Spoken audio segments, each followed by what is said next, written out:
현재 한국에서 차이나 플러스 전략이 필요하다 이런 이야기가 많이 나오는데 한마디로 말하면 중국과의 경제 협력은 거의 끝났고 오히려 앞으로 우리가 투자자 차원에서 올해 주목해야 되는 섹터 같은 게 여러분들이 아마 기대가 될 거 아니에요. 그런 면에서 제가 말씀드리면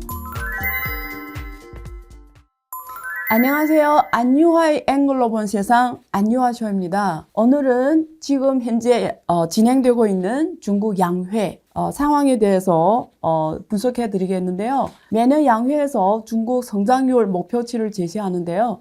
올해도 전 세계가 중국 정부가 제시하는 성장률 목표치에 관심이 많습니다. 왜냐하면 거기에 따라 부양 정책이 결정이 되고 세계 경제에 영향을 주기 때문입니다. 오늘 거기에 대해서 다각도로 제가 분석해 드리겠습니다.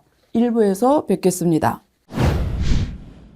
우선 기사를 함께 보겠습니다. 중국의 리오프닝이 진행이 되면서 전 세계가 중국에 대해서 굉장히 큰 기대를 했습니다. 그래서 지금 첫 번째 기사가 연합인포맥스 기사인데요. 중국의 성장 정책 변화, 세계 경제에 타격 줄 걸, 이런 기사로 중국 양회에 대해서 다룬 내용이 있는데요. 여기 하나만 말씀드리면 리커창 총리가 지난 지금 양회에서 제시한 GDP 성장률 목표를 5%로 지금 제시했습니다. 그래서 이 5%가 사실 시장 전망치보다 굉장히 낮게 지금 제시가 됨에 따라 이슈가 되고 있다는 상황입니다. 두 번째 기사가 중국 낮은 성장 목표치의 시장 실망, 세계 경제 부양 기대 소멸. 여기에서 나온 내용 보면은 블룸버그가 집계한 전 세계 중국 경제에 대한 전망치 중간값이 5.3%였죠. 근데 중국 정부가 제시한 건 5%니까 기대에 못 미쳤다.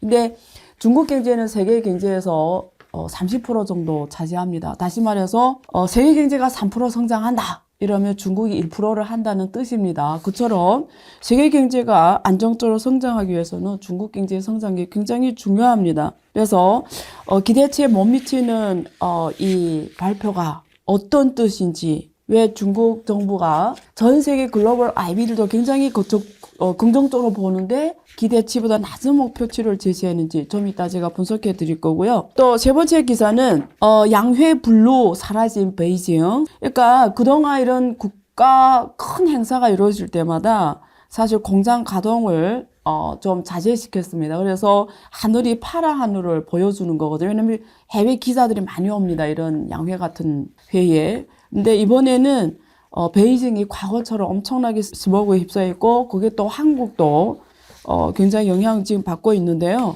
그래서 과거처럼 마구잡이로 공장을 중단한 일이 없는 것 같다, 현재 정부가. 근데 그 배경은 또 뭔지, 이런 기사 내용입니다. 그래서 두루두루 이런 내용을 제가 여러분들한테 안유화 시각으로 분석해 드리겠습니다. 첫 번째, 경제 성장률 목표 5%. 중국 경제 성장 상황이 어떤지는 글로벌 IB들도 전망치 내놓고 중국 국가 싱크탱크의 전망치 내놓죠. 그런 걸 다 떠나서 가장 중국 경제 문제를 가장 잘 아는 거는 중국 정부입니다.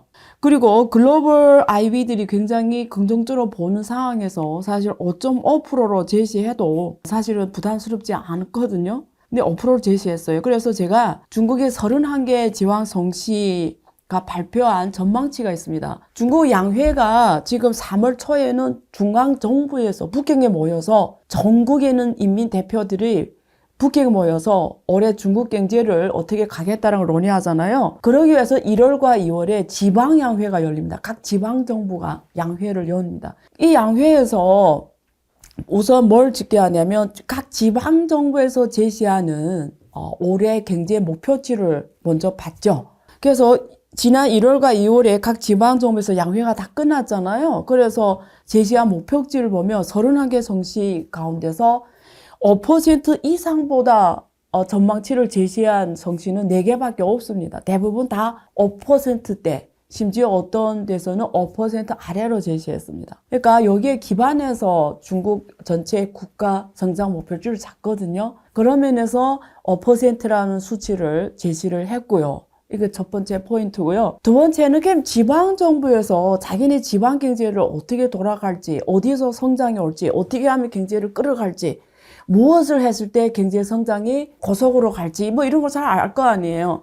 근데 대부분 지방정부에서 5%를 제시했다라는 거는 지방정부 관료들은 목표치를 5.5로 제시했는데 지방관료가 우리 성에서는 5.5로 가겠다 이랬는데 연말이 됐을 때 5로 됐어요. 그럼 그 지방관료 입장에서는 목표를 못 실현한 겁니다.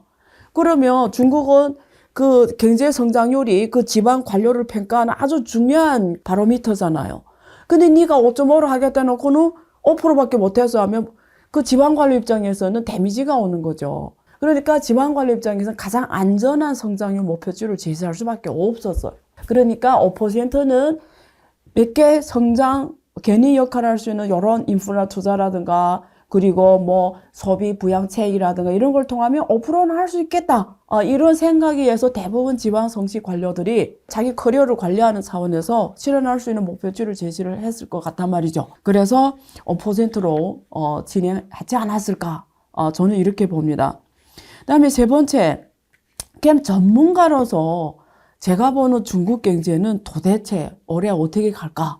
를 세 번째로 제가 요인으로 설명드릴게요. 자, 중국 경제를 읽으려면 반드시 부동산 경제를 알아야 된다. 그래서 중국 경제의 축에는 부동산이 있다. 그래서 중국 경제 국민들이 삶은 부동산 경제하고 관계돼 있다. 그럼 제가 왜 이렇게 말을 했을까? 오늘 양회 이슈를 말씀드리면서 그 말씀을 드릴게요. 과거 20년 데이터를 말씀드리면 중국 경제의 성장, 우선 GDP에서 차지하는 부동산 하나만, 우리가 말하는 부동산이라는 업종 하나만 중국 GDP에 차지하는 비중이 7.34%입니다. 근데 이게 부동산이 자기만 혼자 가는 게 아니에요. 같이 가는, 성장하는 사람, 부동산 잘 가면 이런 산업들이 같이 가잖아요. 예를 들면 아파트 짓는 다음에 아파트 들어가는 가전산업, 그리고 아파트 인테리어, 그리고 거기에 동원되는 인력, 거기에 관련되는 여러 서비스 산업들이 다 거기에 연관되어 성장하거든요. 이런 관련 산업까지 합하면 GDP 대비 7.34가 아니라 9.9% 추가됩니다. 그럼 합해서 전체 GDP에서 부동산 및 관련 연관 산업이 차지하는 비중이 17%가 부동산이 온다. 이렇게 보시면 돼요. 그리고 제가 중국 경제 성장은 투자, 소비, 순수출이라고 했잖아요. 이 중에 투자가 가장 중요합니다. 중국은 경제가 굉장히 어려울 때마다 정부가 투자 확대를 통해서 경제 안정화를 실현합니다. 그게 대부분 부동산 관련되는 건데요. 고정자산 투자입니다. 이게 인프라 투자라든가 다 포함하는 개념인데요. 고정자산 투자에서 부동산 개발 투자가 차지하는 비중이 27.3%입니다. 거의 3분의 1이에요. 그게 부동산 투자를 안 한다는 건 3분의 1이 나눠난다는 거예요. 만약에 광리적으로 부동산 관련 밸류체인에 있는 투자까지 우리가 다 포함시키면 52.5%입니다. 다시 말해서 부동산 투자가 관련 투자를 연동돼서 견인하기 때문에 부동산 투자가 돼야 고정자산 투자의 절반이 간다라는 거거든요. 지금 답이 나왔죠. 자, 세 번째, 지방정부는 재정 수입에 의존하잖아요. 그래야 예산을 쓰잖아요. 그 재정 수입이 이 대부분이라는 개념은 37.6%입니다. 지방정부가 매년마다 벌어들이는 수입의 37.6%가 토지에서 옵니다. 부동산 경제가 안 가면 거의 40% 수입이 없으면 지방 경제가 돌아가겠습니까? 자, 그리고 중국은 지금 소비를 확대하겠다고 그러잖아요. 그러면 그러면 주민들이 가처분 소득이 늘어나야 되잖아요. 호주머니에 돈이 있어야 되잖아요. 지금 부동산의 시가총액이 418조 위안입니다. 중국 GDP가 127조거든요. GDP보다 2배 더 많습니다. 지금 시가총액 418조가 부동산 경제입니다. 이것이 전체 주식과 채권 시장의 66% 차지해요. 그리고 관련된 일자리 마련이 부동산 일자리 마련이 1,500만 개 자리입니다. 이게 부동산 경제가 안 간다라는 거는 1,500만 개 자리가 위태롭다라는 거예요. 그럼 일자리가 없는데 소득이 어디서 옵니까? 소비를 어떻게 확대해요? 그리고 부동산 대출은 중국은 자본시장의 역할이 좀 안 큽니다. 주로 은행 대출을 통하거든요. 중국 전체 대출이 27.4%가 부동산 대출입니다. 자, 그러면 제가 여러분 안유아서에서 분석해서 중국 부동산 경제가 재작년부터 중국 정부가 돈을 풀고 있음에도 불구하고 살아나지 않는 상황입니다. 올해 사실은 다른 국가에서는 중국이 엄청난 성장 정책을 펼칠 거다 이렇게 엄청 기대를 했어요. 근데 실제 나온 정책을 보면은 생각보다 부양책이 크지가 않습니다. 제가 한번 하나하나씩 말씀드릴게요. 지금 일단 목표치를 5%로 생각보다 낮게 잡았다 말씀드렸고요. 그리고 올해 신규 고용 인구 목표도 작년에 1206만 명이거든요. 작년에 신규 일자리가 1206만 명인데 올해 1200만 명으로 제시를 했습니다. 그리고 작년까지도 M2 우리가 통화량 말합니다. 유동성 국가 내에서 돌아다니는 그 통화량이 재작년하고 작년에 계속 두 자릿수로 성장했어요. 돈을 푸는 게 GDP가 5에서 6%로 중국이 성장해 왔는데 돈 푸는 속도는 두 자릿수였어요. 12%, 두 배수. GDP 성장이 두 배수. 물건은 하나 만드는데 하나가 새로 나왔는데 돈은 두 개를 풀었다는 거예요. 그 정도로 돈을 엄청 풀면서 경제를 연착륙시키려고 2021년부터 노력해 왔습니다. 근데 올해는 표현을 이렇게 썼어요. 올해 M2 증가율 전년 대비 명목 경제 성장률과 매칭하겠다. 그럼 중국이 명목 경제 성장률이 지금 뭐 우리가 CPI를 봐야 되겠지만 어쨌든 두 자릿수 성장은 아닙니다. 작년보다 목표치가 실적보다 작년에 M2 증가율이 11.8%거든요. 그럼 올해는 한 자릿수로 가겠다라는 겁니다. 그리고 사회융자 잔액, 전체 주식시장, 채권시장 합해서 펀딩, 사회융자 규모도 명목 경제 성장률과 매칭하겠다. 역시 한 자리. 작년에 실제 사회융자 잔액이 증가율이 9.6%였거든요. 그래서 올해는 이보다 또 낮다라는 거고요. 그 다음에 지방정부에서 지방경제가 투자를, 인프라 투자 이런 걸 확대하기 위해서는 전용 채권을 발행합니다. 거기에 쓰는 전용채. 작년에는 4.15조 위안, 목표가 3.65조였는데, 실제는 4.15조 위안의 채권이 발행이 됐어요. 근데 올해는 목표치를 3.8조로 잡았습니다. 작년에는 목표치가 3.65조에 비해 조금 높았지만, 작년 실적에 비해서는, 낮게 잡았죠. 그리고 식량 목표는, 작년하고 똑같습니다. 식량 생산이 6,500억 킬로. 전반적으로 보면은, 목표가 생각보다 우리가 해외에서 글로벌 IB들이 생각하는 그런 중국점의 대대적인 부양책이나 이런 게 그렇게 뚜렷하게 보이지는 않았습니다. 재정 적자율이 사실은 작년에 목표치가 1.8%였는데 올해 3%. 중앙정부 재정 적자율이 0.2% 증가시킨 거 말고는 기대하는 대대적인 부양책이 보이지 않고요. 오히려 그 소비 확대 정책이 지방 정부별로 정책이 이루어지고 있는데 그게 쿠폰 발행. 그리고 방금 그 기사에서 언급한 기사에서 나온 것처럼 여행이라든가 외식 부문 이런 부분에서 성장은 기대가 됩니다. 그런 면에서 소비 확대는 작년보다는 낫겠다. 왜냐면 작년에는 워낙 다 가다져 있었잖아요. 이 강한 코로나 제재 정책 취하면서. 그래서 올해는 마음대로 리오프닝 했으니까 마음대로 움직이니까 이런 소비 확대는 있겠지만 어쨌든 이런 상황에 비추어서 5% 이상을 제시하기는 부담스러웠다. 저는 그렇게 보고요. 그 다음에 지금 사람들이 의외로 소비를 하지 않습니다. 그래서 조사를 했는데 올해 소비할 생각이 있냐? 조사 데이터가 있는데요. 전반적으로 지켜보겠다라는 답이 가장 많았어요. 사람들이 소비 경향 지수가 높지 않은 사람이 돈을 풀게 되면 어떤 일이 나죠? 효과가 크지 않다라는 거예요. 중국 정부도 이거 잘 알고요. 결국은 돈만 풀게 되면 인플레이션만 일으키고 돈값이만 떨어지고 그 후에 문제가 더 커지기 때문에 그런 면에서 고민하고 있다. 경제 연착륙을. 그래서 지금 중국의 물가지수나 이런 거 보면 알거든요. 중국이 사실 소비가 중국 정부 기대하는 만큼 오지 않고 있다. 이렇게 보고 있습니다. 그래서 앞으로 우리가 투자자 차원에서 올해 주목해야 되는 섹터 같은 게 여러분들이 아마 기대가 될 거 아니에요. 그런 면에서 제가 말씀드리면 일단은 가장 뚜렷한 게 중국이 앞으로 4차 산업에서 인공지능, AI, 클라우드, 컴퓨팅, IoT, 사물 인터넷, 스마트 자동차 이쪽으로 엄청나게 투자할 생각입니다. 그래서 지금 현재 중국은 이쪽 성장률이 굉장히 급격하게 성장하고 있고요. GDP가 아까 5%라고 했지만 2017년부터 2021년 데이터 보면 이제 말씀드린 관련 산업의 성장률이 7.8%거든요. 150% 수준으로 지금 성장하고요. 그러면서 미래 4차 산업 영역에서 중국의 적극적인 투자 이런 것들이 기대가 되기 때문에 주목할 필요는 좀 있을 것 같고요. 그리고 올해 기구 개편이 많이 일어났습니다.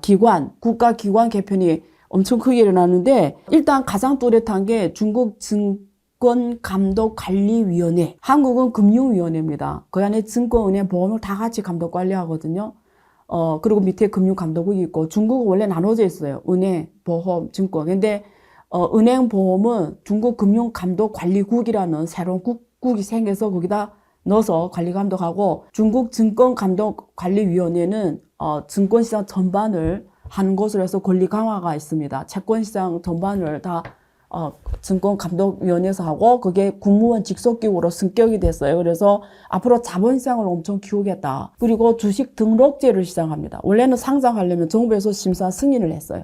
근데 이제는 미국하고 한국처럼 등록제를 해요. 내가 상장하겠다고 등록 좀 자율에 많이 맡기는 거지. 그러면 증권회사라든가 이런 회계법인이라든가 감사가 중요해지죠. 그래서 이런 증권회사라든가 자산운용시장이라든가 이런 쪽에 좀 성장이 크게 기대가 됩니다. 그리고 한국이 주는 기대하는 인사이트는 뭐냐? 한국은 주로 중국 중심의 글로벌 공급망에서 중간재를 수출하는 구조에 맞춰져 있었어요. 근데 앞으로 중국이 많은 영역에서 이제 자체가 경쟁력이 올라왔기 때문에 지금 반도체 말고는 사실 중국과 한국 간의 이런 글로벌 밸류체인에 맞았던 관계가 점점 줄어들고 있습니다. 그래서 현재 한국에서 차이나 플러스 전략이 필요하다 이런 이야기가 많이 나오는데 한마디로 말하면 중국 중간재 수출의 중국과의 경제 협력은 거의 끝났고 오히려 중국에서 수입하는 게 더 많아지다 보니까 지금 적자거든요. 그래서 저는 이렇게 생각합니다. 앞으로 상당 기간 중국의 경쟁력을 대체할 국가는 앞으로 7년, 10년 사이에는 올라오기 힘들다고 봅니다. 그런 면에서 한국은 이제는 치고 올라온 중국 기업들과의 경쟁력에서 가성비 중심의 경쟁력은 이제는 한계가 있습니다. 그러면 이제는 1등이 아니면 초격차 아니면 중국 기업들하고 가성비 경쟁 싸우기가 힘들기 때문에 한국은 초격차로 가야 되고요. 기술적으로. 시장 확보 차원에서는 차이나 플러스 전략이잖아요. 그러면 우리가 생각하는 이런 새로운 4차 산업의 챗GPT, 메타버스 이런 새로운 기술 적용을 통해서 글로벌 시장을 확보하는 전략이 필요합니다. 이제는 우리 집안에 앉아서도 글로벌 시장을 하고 있고 또 이런 걸 선도적으로 적용하게 되면 글로벌 시장 확보가 용이합니다. 그래서 성공적으로 차이나 플러스 전략으로 글로벌 시장을 개척하기 위해서는 메타버스라든가 챗GPT라든가 우리가 2차전지 융합이라든가 남이 안 하는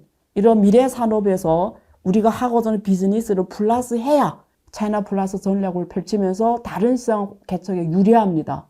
기존 스토리로는 못 갑니다. 그런 면에서 여러분 중국 기업들이 이번에 양회에서 반도체라든가 AI 기업들이 전국 이미 대표로 많이 북경에 올라와서 중요한 관심을 받고 있거든요. 그래서 앞으로 더 경쟁이 치열해질 테니까요. 한국이 먹고 사는 산업이 앞으로 이런 영역으로 확장되지 않으면 굉장히 지속이 힘들 수 있다. 그래서 이런 관련 기술력이 있는 기업들에 주목할 필요가 있고 그런 기업들이 우리 자본이 주식 투자나 어떤 자본시장 투자를 통해서 힘을 실어주는 것도 지금 시점에서 가장 필요한 것 같습니다. 잠시 후 2부에서 뵙겠습니다. 금융투자로 돈 벌기 쉽지 않으시죠? 그런데 불가능한 것도 아니죠. 글로벌 IB 트레이더의 눈으로 본 더 넓은 금융의 세계, 그들의 투자의 기술 정말 궁금하지 않으십니까? 여러분들을 응원합니다.